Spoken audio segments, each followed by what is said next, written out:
All right, so I am calling this presentation Find Your People, Bring Them to Nature. And so I had the opportunity to present at a conference this past spring in April. And before I get to that conference, which is Craftcation, I'll tell you a little bit about myself. I am a full-time RVer. And over the last year, I have been diving into artist in residences, uh, where I typically partner my time in parks and a fish hatchery and a national forest with doing workshops for the public. And so one of my focuses is to really help people get in and use the property of the land in a different way. So instead of hiking or instead of taking your ORV out or whatever thing that people like to do in nature, I am using that as an art focus. Before I get to that slide, so I am a faculty, I imagine faculty in foundations. My background is graphic design, and so I switched out of a career of graphic design and started my own practice where um, I while I use watercolor in my workshops, I wouldn't call myself a watercolorist. I do wholesale work.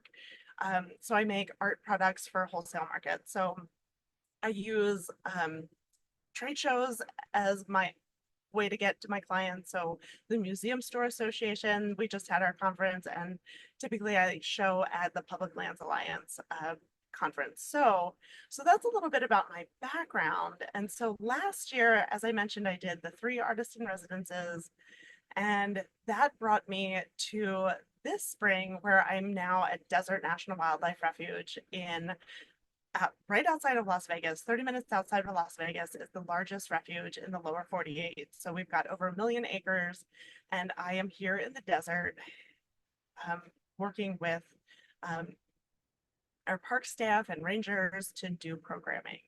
Um, so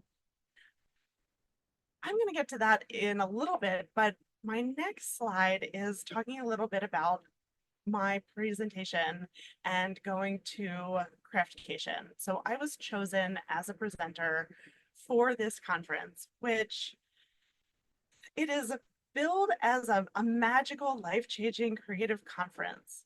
There were over 225 sessions, and it was an experience, and it's not just presenting. So I was chosen to teach 2 nature journaling sessions. This took place in Ventura, California, and the hotel, the Marriott, where we had all of these sessions, was right next to a state park for the beach, which just was stunning. This conference was a hoot.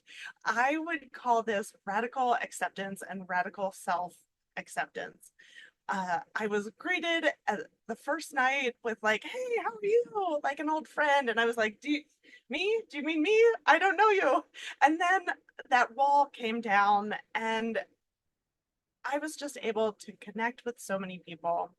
And that's one of those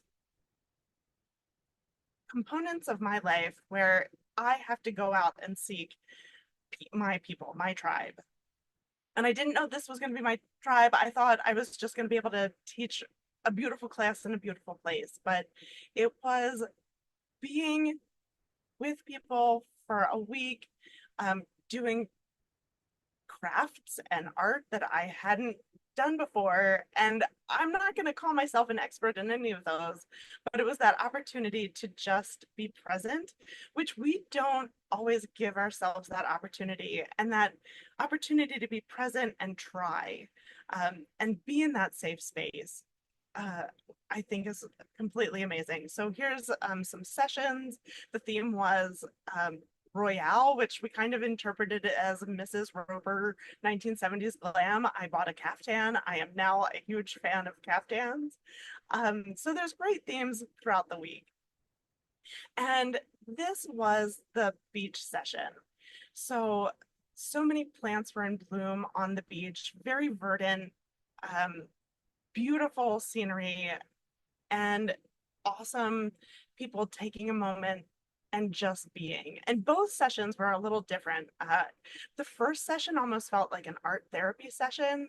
The second session was that after lunch, kind of quiet, kind of just take in all in session. And so it is always so interesting when you're working with people. And as we work with our students, we all have that connection and we know that there's that different personality type that helps us in that classroom manage those personalities. And so taking it literally outside, doing something different has helped my classroom learning and teaching.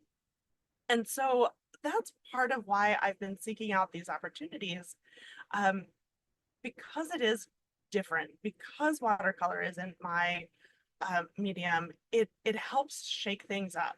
What I bring to the table, the picnic table, is that I help people connect with nature, and that has been such a fun outlet.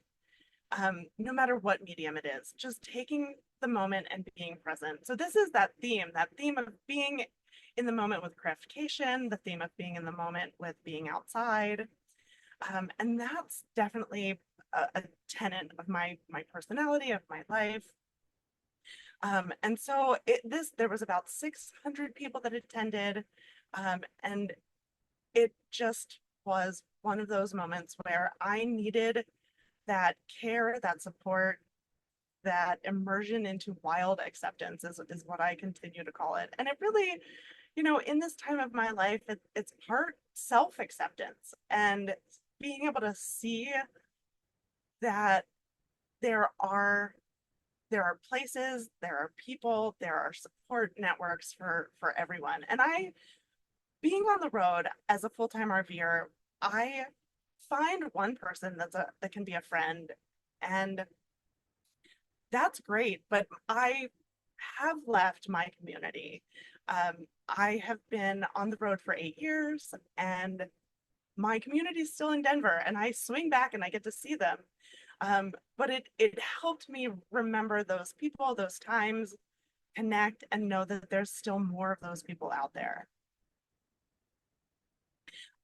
I will reflect back on one of those times, and 10 years ago was when I was AIGA Colorado president, and those were where I found my people first. So I will encourage everyone to take that moment. If you're not in your community, if you need something, go and find them, because we have those places. We have so many places in Denver and across the country that can support you in your specific genre of creation, or there's so many different. Um, I'm also I look on at the Colorado needlework posts. I do cross stitch as well. Martha, I know that you knit. So we find our people wherever we can. So in partnering with my spring and Craftcation, I also am the artist in residence at Desert National Wildlife Refuge. And so I am serving both in that role as well as volunteer. I work at the front desk a couple days a week, and that has been a great outlet to meet people and talk about why they're coming to use the refuge. And of course, reel them in to take my nature journaling class. Not only am I doing the nature journaling, but I'm working with the rangers and park staff in the area to do programming that is both interpretive and having that art piece. So we did a dark sky program. We had a presentation on bats as well as stars, and we then made inspired art from those two topics. We did a walk with learning about a couple different plants, so botanic and ethnobotany focus, and then we could take that inspiration and turn that into some watercolor work. And we have a native fish here living on the refuge. It is endemic and it is endangered. And we have a building called a refugium, which I like to call the refuge aquarium. and it hosts that fish species. So we were able to do a program just to highlight that fish.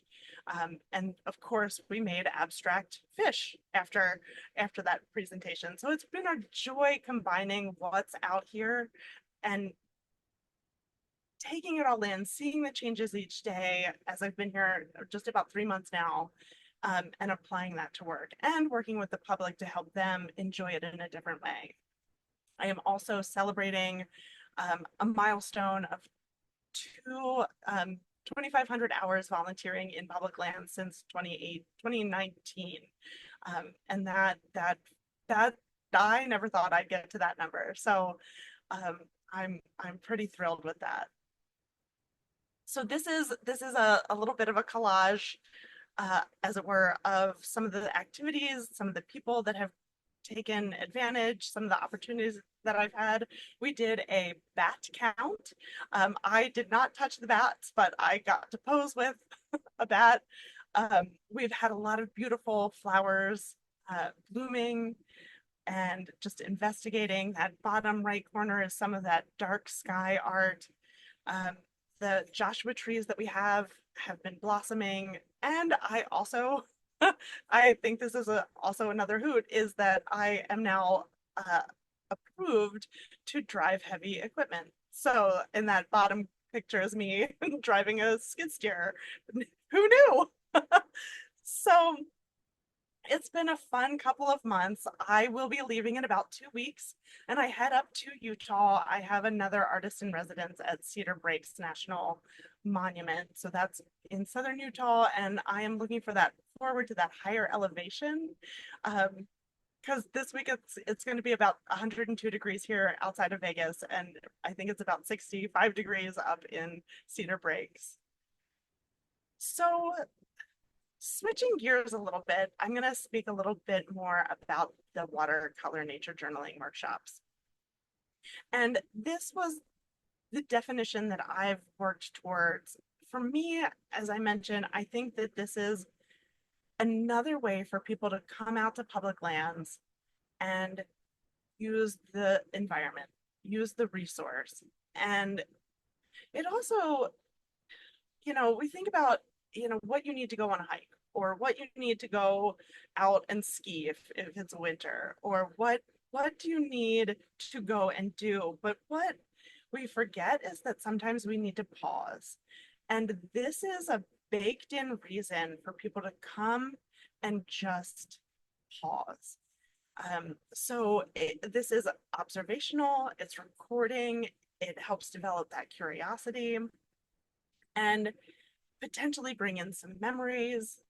Think about how the landscape is changing, how they're changing. So it's definitely reflective.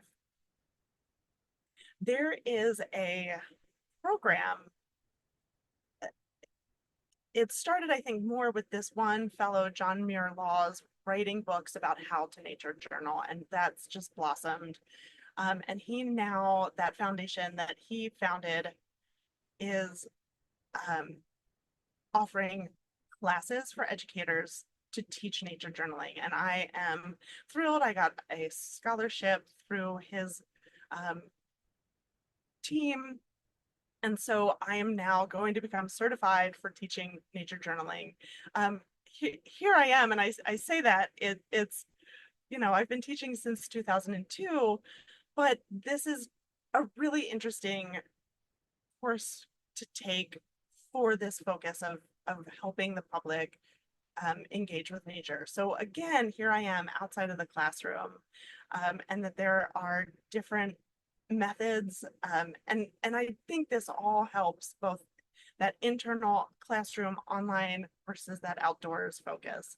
And so I'm excited for both of those to come together with these learning programs.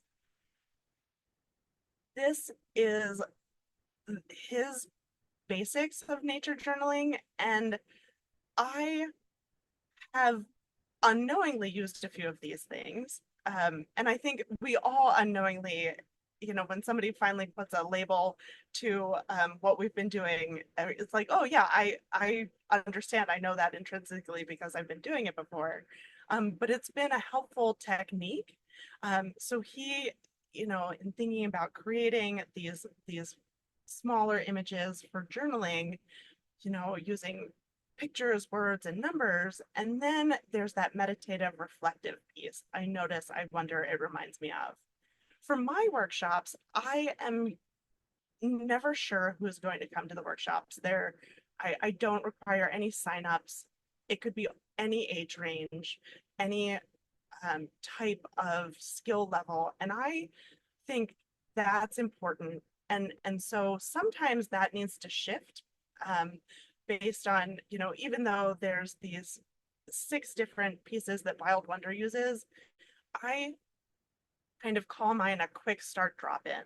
We take a minute and we investigate one flower, one botanic object. Or if a lizard out here in the desert is um, staying still for a minute, perhaps that's what we're investigating.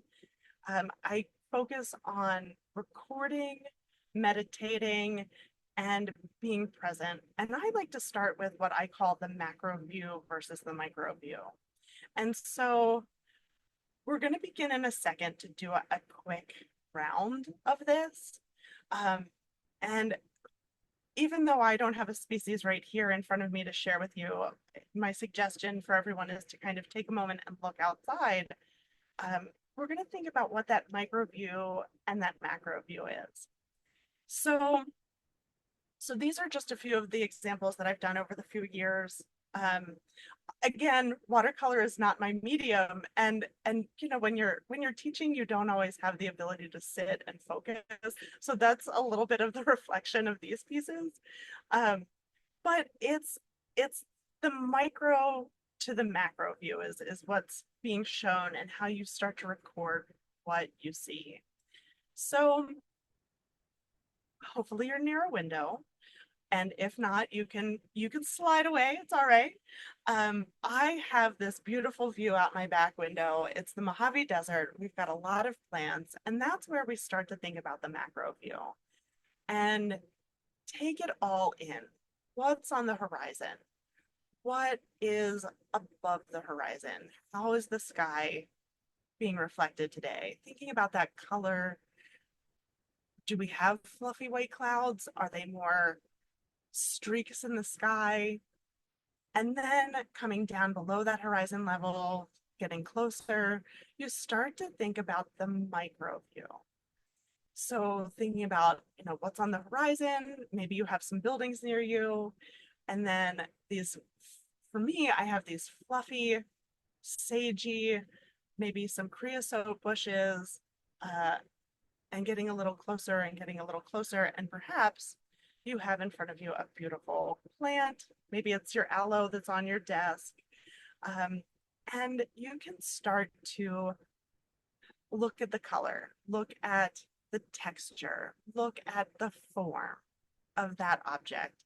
And here is where I will pause and have you take a moment and consider what you'd like to focus on. And this is where I invite my participants to draw, sketch, paint any part of that micro versus macro of the specific plant you're looking at, or if you want to do the horizon, the mountain view out your back window, take a minute and get centered and find what is speaking to you.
So as you take that moment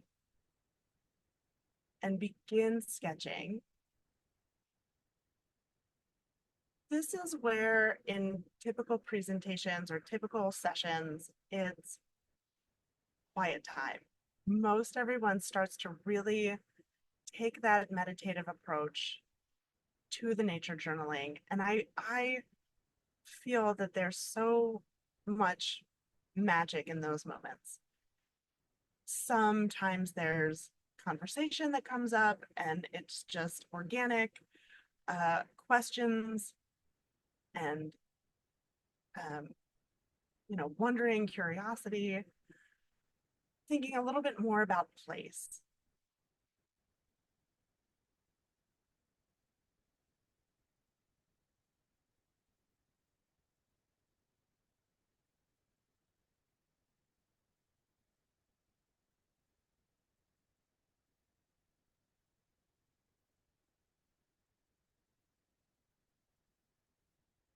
A lot of times during sessions,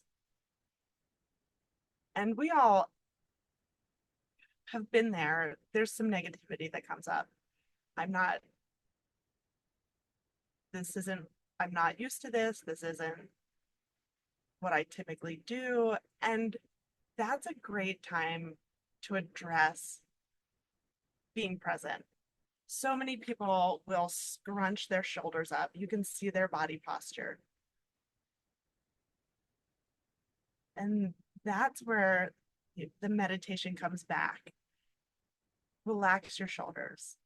This is just being present. You don't have to be good at this medium.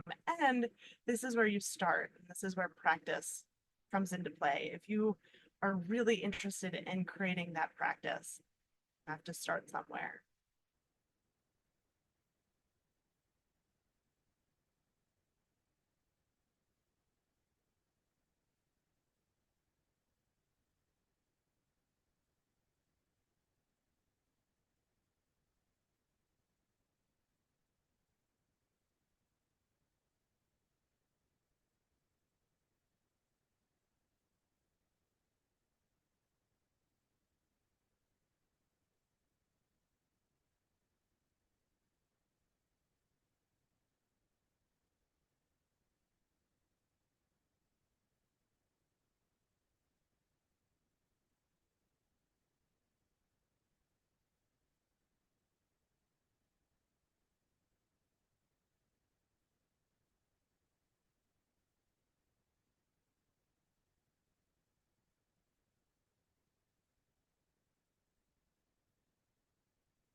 So from here, I invite you all to take these ideas and concepts and next time work outside.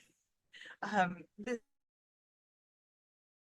I wanted you all to take a moment and start to understand how you can use nature journaling as a little meditative practice and as a way to go outside, um, go to a new state park and investigate it, or head up to Rocky Mountain. Don't forget to make your reservation. Or come visit me this summer. I'm going to be in Walden, Colorado, and I will be at Arapahoe National Wildlife Refuge. So this is somewhat close to Steamboat, somewhat close to Grand Lake. And I won't be doing an artist in residence at that point. I'll be using my heavy equipment education to drive the agricultural tractor, but it puts me in a beautiful place, so I am not sad about that. Um, I want to thank you all so much for taking the time to be with you today. And as a reminder, just go find your people, have fun making and creating, and also to go outside. Jess, is anybody doing any drawings though? I want to see if anybody did a Oh, drawing. yes. Did anybody draw? Or does anybody want to for like 5 minutes? So I did a drawing. I kind of got a leg up. Um, so I was coloring it in, but I'll go ahead and hopefully it'll show with this background. Yes. Yeah, yeah, I would want to see. Hold on. Let me try to turn the background off. Let's do that. Jess, can you share your screen so we can Oh, see a bigger? yes. Yeah, yeah. Okay. Bear with me. I'm still learning adjust background effects. Let's put none. There we go. Okay. Oh, Yes. And is your plant there with you, or did this come? So it's out front of the building. I had sketched it the other day, so I decided to color it in. Yes. And I Thank can tell you guys the name of it. 1 second. It's a woods rose. oh. Yeah, you. so I just recently moved to Denver, Colorado from the East Coast. I've always been into nature and just botanical matter and stuff like that. I electroform things. So this is kind of interesting to know that you can literally use this as a meditative practice, find your grounding, and then it helps people connect to nature more, which is something that I find home in general. So thank you for sharing this, Jess. Oh, thank you so much for coming and sharing. I'm originally from Baltimore, so East Coast. Woo! I just moved from Baltimore. I'm from Columbia, Maryland, Oh my born and gosh. raised. Well, I will come find you when I'm gonna pop into Denver this summer, so I will. Perfect. Well, And I'm actually an admissions representative at RimCAD myself. So we'll awesome. be running into each other. Perfect. I was just gonna ask what you do here. Yep. So I just recently started, and I'm also in the art education program for RimCAD as well. Oh, very cool. The art ed program is amazing. Yes, yes, it is. Very cool, very cool. Yeah, and our campus, I'm on campus right now, and like they are so good at keeping the grounds ma beautiful. It looks so good right now. And so I was like, it was hard to decide, right? And I think there's a group of students like doing a guided meditative nature walk on campus today. So it's time. It's time to get out and do some meditation. Well, Yeah. I'm going to have to come to campus and then visit. Yeah, Yes. yeah, yeah. Anybody else do a drawing or find inspiration like they want to share? Martha, I know I, you had I wanted to, but sorry, I wanted to, but I had to take care of my ancient chihuahua. I needed to go outside, so I'm holding the computer with one hand and walking him out there. But yeah, it's very inspiring stuff. Thank you. you. And we'll give you homework, Dave. We'll circle back in a week. No, I'm just kidding.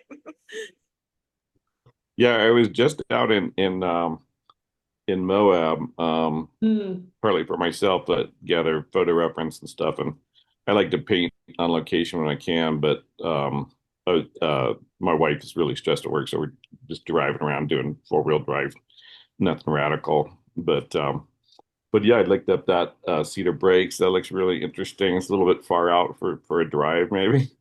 Right. But I've had students that have applied for um the the artist in residencies before. I think that's really interesting, and I don't know if you'd consider doing like a talk just on how to prepare the information for students That is a great and idea. apply. I touched on the topic in my last presentation, but a full soup to nuts would be a great idea. Yeah.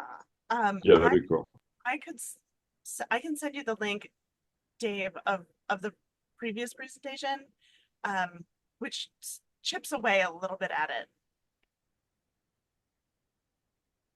Yeah, that would be cool. Or if you put it in chat. Oh, totally. That's even better. And I think it's recorded on the hub too. But yeah, if you have just direct information, that would be good. Yeah. This is inspiring me because right now I'm stuck in my studio, right? So just go out and have fun and journal and just sit and just be would probably break that cycle, right? Just like, let your mind go and solve problems. Yeah. Yeah, when we got back from the web, one of my brothers was asking me what all we'd done, and we'd done so much. I was just talking with my wife the day before. It's like I need to get into journaling so that I can remember because I couldn't, and I'm not that old, having issues with it, but we've just done so many things one after another. And that I don't know, I think that's an interesting that the idea of meditation because Mhm. I'm very kind of hyperactive and like everything's the squirrel. I've got to, look back and forth and try to, capture everything. And like the lizards, I'm out there photographing lizards. I think that's really interesting. And I find it really like explaining to my students, like I don't do a lot of watercolors, but it would be something that they might find strange, like a mushroom.